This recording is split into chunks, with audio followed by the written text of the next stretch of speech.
ಬರವ ಕಂಡನು ಪಾರ್ಥನು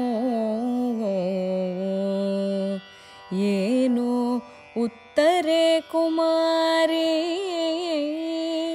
ಕಠೋರ ಗತಿಯಲ್ಲಿ ಬರವು ಭಾರಿಯ ಕಾರ್ಯವ ಸೂಚಿಸುವುದೇನೆ ನಗುತ್ತ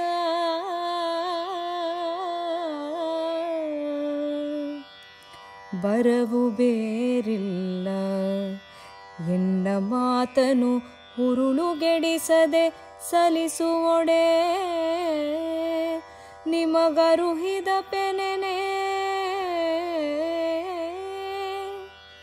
ಮೀರಬಲ್ಲೆನೆ ಮಗಳೇ ಮಗಳೇ ಹೇಳು ಎಂದ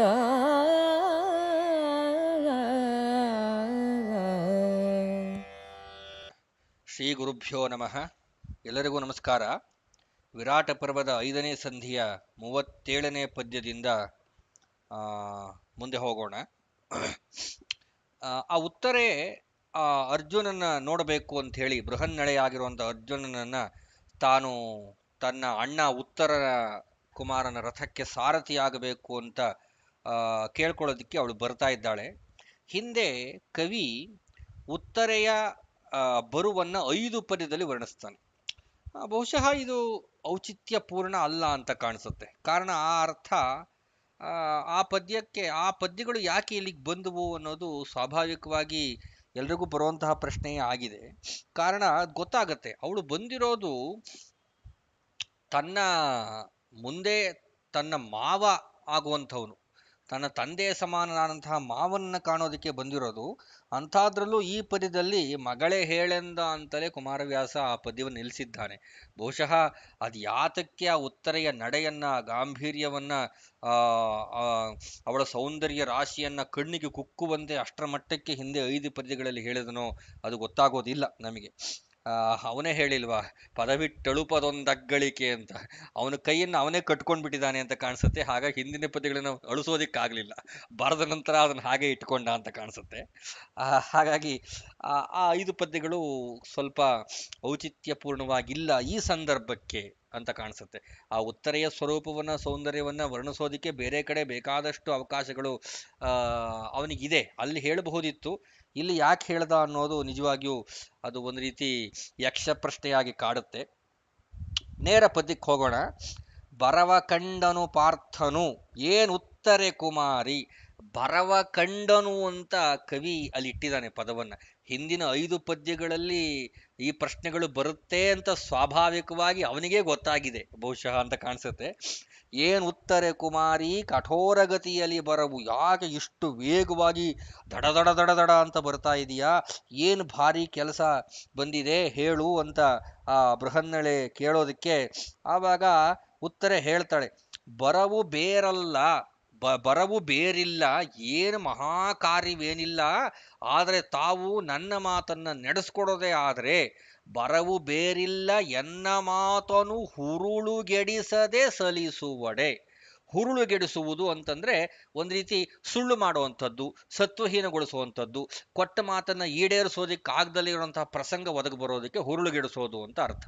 ಹಾಗೆ ಅವಳು ಹೇಳ್ತಾ ಇದ್ದಾಳೆ, ನಾನು ಬಂದದ್ದು ಮಹಾಕಾರ್ಯವೇನಲ್ಲ, ಆದರೆ ನನ್ನ ಮಾತನ್ನು ತಾವು ನಡೆಸ್ಕೊಡೋದೆ ಆದರೆ ಹೇಳ್ತೀನಿ ಅಂತ ಉತ್ತರೆ ಬೃಹನ್ನಳೆಗೆ ಹೇಳಿದಾಗ, ಆಗ ಆ ಬೃಹನ್ನಳೆಯ ವೇಷದಲ್ಲಿರೋ ಅರ್ಜುನ, ಮಗಳೇ ನಿನ್ನ ಮಾತನ್ನು ನಾನು ಮೀರ್ತೀನಿಯೇ, ಮೀರಬಲ್ಲೆನೇ ಮಗಳೇ ಹೇಳೆಂದ ಅಂತ ಆ ಷಟ್ಪದಿಯನ್ನು ಬಹಳ ಅರ್ಥಪೂರ್ಣವಾಗಿ ನಿಲ್ಲಿಸಿದ್ದಾನೆ. ಬಹುಶಃ ಕುಮಾರವ್ಯಾಸನಿಗೆ ಅನಿಸಿರ್ಬೇಕು ಹಿಂದಿನ ಪದ್ಯಗಳು ಬಹುಶಃ ಔಚಿತ್ಯಹೀನವಾಗಿಬಿಟ್ಟಿದೆ ಅಂತ.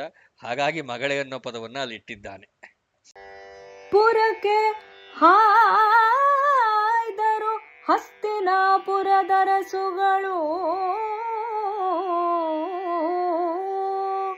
ಹೊಲನೊಳಗೆ 100,000 ತುರುಗಳ ಹಿಡಿದರು, ಅಳಿದುದು ಗೋಪಪಡೆ ಕಾದಿ, ಮರಳಿ ಚುವಡೆ ಎಮ್ಮ ಅಣ್ಣದೇವನ ಧುರಕ್ಕೆ ಸಾರಥಿಯೂ ಇಲ್ಲ. ನೀವು ಆ ನರನ ಸಾರಥಿಯೆಂದು ಕೇಳಿದೆವು ಎಂದಳಿಂದು ಮುಖಿ.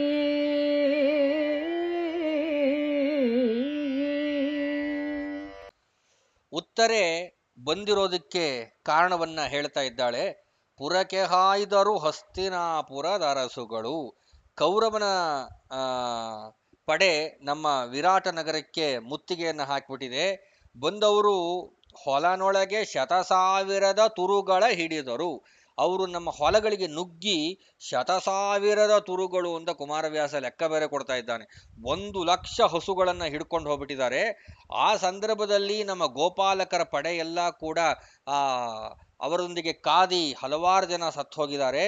ಹಾಗಾಗಿ ಈಗ ನಾವು ನಮ್ಮ ಹಸುಗಳನ್ನು ಪುನಃ ಗೋ ಸಂಪತ್ತನ್ನು ಪುನಃ ವಾಪಸ್ಸು ಪಡೆಯಬೇಕು. ಅದಕ್ಕೆ ನಾವು ಸಿದ್ಧತೆಗಳನ್ನು ಮಾಡ್ಕೊಳ್ತಾ ಇದ್ದೀವಿ. ಆದರೆ ನಮ್ಮಣ್ಣ ಮರಳಿಚುವಡೆ ಅಣ್ಣದೇವನ ಧುರಕ್ಕೆ ಸಾರಥಿ ಇಲ್ಲ. ನಮ್ಮಣ್ಣ ಉತ್ತರ ಕುಮಾರ ಯುದ್ಧಕ್ಕೆ ಹೋಗೋದಕ್ಕೆ ಸಿದ್ಧನಾಗ್ತಾ ಇದ್ದಾನೆ. ಆದರೆ ಅವನಿಗೆ ಸರಿಯಾದ ಸಾರಥಿ ಇಲ್ಲ. ಅವನ ಸಾರಥಿ ಹಿಂದಿನ ದಿನ ಯುದ್ಧದಲ್ಲಿ ಸತ್ತು ಹೋಗ್ಬಿಟ್ಟಿದ್ದಾನೆ ಅಂತ ಏನು ಹಿಂದಿನ ಪದಿಗಳಲ್ಲಿ ಕವಿ ಹೇಳ್ದ, ಅದನ್ನ ಇವಳು ಉತ್ತರೆ ಇಷ್ಟು ಮಾತ್ರ ಹೇಳ್ತಾ ಇದ್ದಾಳೆ. ಮರಳಿಚುವಡೆ ಅಣ್ಣ ದೇವನ ಧುರಕ್ಕೆ ಸಾರಥಿ ಇಲ್ಲ. ನಮ್ಮ ಅಣ್ಣ ಯುದ್ಧಕ್ಕೆ ಹೋಗೋದಕ್ಕೆ ಸರಿಯಾದ ಸಾರಥಿ ಇಲ್ಲ. ನೀವು ಆ ನರನ ಸಾರಥಿ ಎಂದು ಕೇಳಿದೆವೆಂದಳು ಇಂದುಮುಖಿ. ಕಡೆ ಸಾಲು ಬಹಳ ಮಾರ್ಮಿಕವಾಗಿದೆ. ಅವಳು ಉತ್ತರೆ ಇನ್ನೂ ನೀವು ಸಾರಥಿ ಆಗಬೇಕು ಅಂತ ಹೇಳಿಯೇ ಇಲ್ಲ. ಹೇಳ್ತಾ ಇರೋದು ಇಷ್ಟೇ, ಅವಳು ನೀವು ಹಿಂದೆ ಅರ್ಜುನನಿಗೆ ಯಾಗಿದ್ರಿ ಅಂತ ಹೇಳಿ ನಾನು ಮಾತನ್ನ ಕೇಳಿದ್ದೇನೆ ಅಂತಲೇ ಆ ಷಟ್ಪದಿಯನ್ನು ಕುಮಾರವ್ಯಾಸ ನಿಲ್ಲಿಸಿದ್ದಾನೆ. ಬಹಳ ಒಂದು ರೀತಿ ಒಂದು ಚಿದಂಬರ ರಹಸ್ಯದ ಗುಟ್ಟನ್ನೇ ಹೊರಗೆಡತಾನೋ ಏನೋ ಅನ್ನೋ ಮಟ್ಟಕ್ಕೆ ಗುಟ್ಟಿನಲ್ಲಿ ನಿಲ್ಲಿಸಿದಂತೆ ಅವನು ಷಟ್ಪದಿ ನಿಲ್ಲಿಸಿದ್ದಾನೆ. ಆದರೆ ಮುಂದಿನ ಷಟ್ಪದಿಯಲ್ಲಿ ಆ ಷಟ್ಪದಿ ಆರಂಭವಾಗುವುದೇ ಅತ್ಯಂತ ವಿಶೇಷವಾಗಿದೆ. ಅದನ್ನು ಕೇಳೋಣ.